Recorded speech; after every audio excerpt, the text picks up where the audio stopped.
What's up, guys? We're here at Go Do Work in the World podcast. We are here with Miss Kate Shinsky. Kate, what do you do? Tell the public and everybody what you do for a living. Thanks for having me, Matt. Super excited to be here.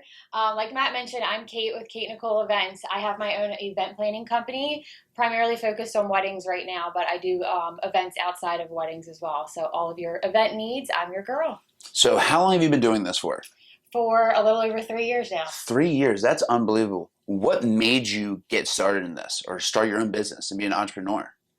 Really a couple things. I've been in the event industry for about 13 years. Okay. Started in New York Fashion Week. So, nice. Yeah, went to school for fashion merchandising.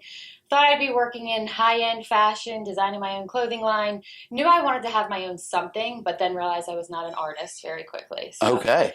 didn't like to draw, didn't like to do any of that. So did New York Fashion Week for about 8 years, was going up there spring and fall, doing both of the shows back when we didn't even get paid. Like I was going up there working for a week, paying for my own travel, not making any money, but just out of the passion and love for it. So did that for a while, worked my way up pretty quickly, and then realized I'm not moving to New York City. Like, it's an awesome city to visit. No offense to anybody from New York, but I did not want to live there. So kind of just took a step back and was looking at, where do I want to be in my life? What do I want to do?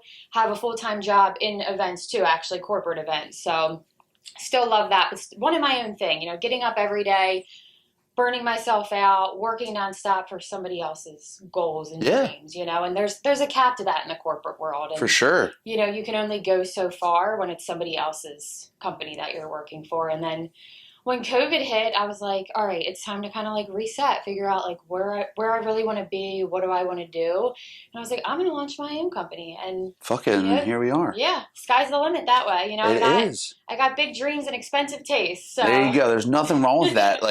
So you worked for Under Armour as well, correct? Yep. So I've been at Under Armour for 9 years, changed roles there a couple times, but I've also been doing it's called experiential marketing. So essentially like corporate retail events for a little over 3 years too. So that's awesome. So you've had all different, you've had clothing, you've had designing, you've had marketing, you've networked. Like you've been doing hustling. Like I've known you since, God, we were probably 15. And like we're all just streaming and coming together as like top entrepreneurs. Like sooner or later, you are going to start your own business sooner or later because you're a hardworking woman. And again, I know you're very independent. You've pushed yourself to where you are now, and everything holds out on you. We were just talking before we even came on the podcast how like there's somewhat of imbalances when you're starting out being an entrepreneur. Like we get no sleep, and no sleep, that's fine. 5 years from now, we can sleep then and be where we want to be and crushing it there. Like with what you started, what was your why though? Like what made you, like, you know what, today I'm going to start my business? I think it really comes down to the people. Okay. Because like I said, I love planning, like do that full time, was doing it on the side, whether it was New York Fashion Week or when I was, working in bars and restaurants and planning events there. Weddings are different. Like they're totally different. Like I mentioned, like that's a lot of my business. Like I'm doing more and expanding more and more as we go. But the weddings, it's something so different. Like I'm getting chills just thinking about like the people and that I've met along the way and the experience that I've had in the weddings I've got to attend. Like it's a relationship at the end of the day. So that's why I have to make, we do consultations to make sure it's a fit both ways, you vibe. And just working with them, getting to know my amazing couples. I was out with 2 of them this week and, we hang out like friends and I get to plan the most important part of their day. And then at the end of the day, when it all comes together and they're just so thankful and so happy with like, all of the work we did leading up to it. And making sure their day is spot on, whether it's replacing a DJ that cancels 3 hours before a wedding, which has happened, a photo booth, like just working through different situations and just making sure at the end of the day, they have a great time, biggest, most important day of their life, and just having that personal one-on-one with them and that connection and the relationship out of it is really the why with the people. That's awesome because like I've trained tons of girls for their wedding and I get to watch their walking down to their best man and just their guy of their dreams, and I'm like, yes, I did that. You're in the whole thing. You take over. I just help the bride do one thing, get in shape. You're like lighting, flowers, music, anything you think of, timing of this, timing of that, go. Like everything you see in the movie, that's you. That's unbelievable and that's amazing. Like with what you do, what's your favorite part of it? Is it picking flowers, finding DJs?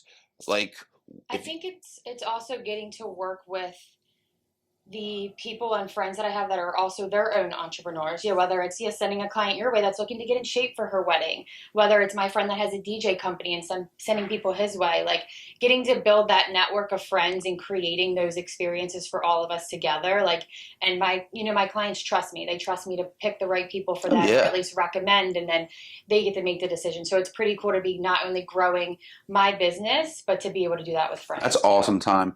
With everything you've been to, you've seen all these crazy venues. I follow you on social media.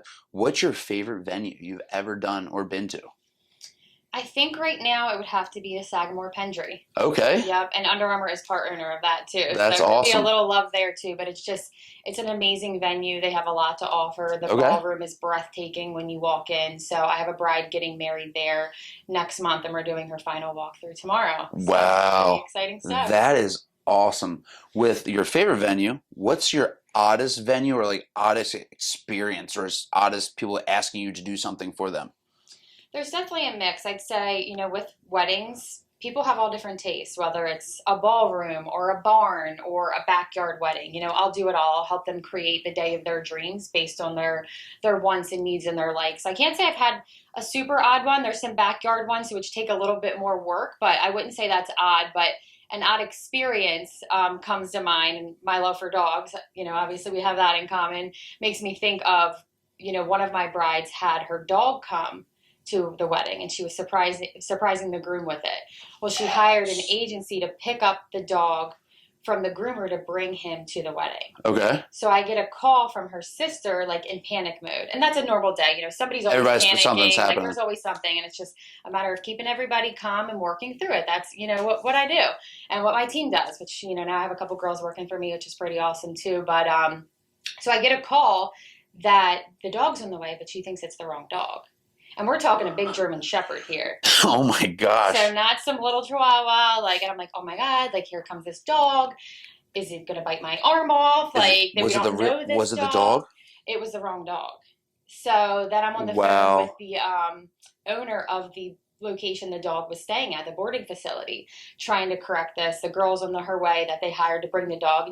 Not her fault by any means. She didn't know she went to pick up a dog. They told her that was it, and he was She on did her his job. way. So I literally have pictures of this. I'll have to send you because it's an experience. But yeah, had the dog show up, so was hanging out with this dog while the right one's getting delivered, and just working through the kinks again that come along the way. But that was definitely an interesting one, That's I'd a say, for crazy sure. experience. So did the original dog make it there before they walked down? Yes.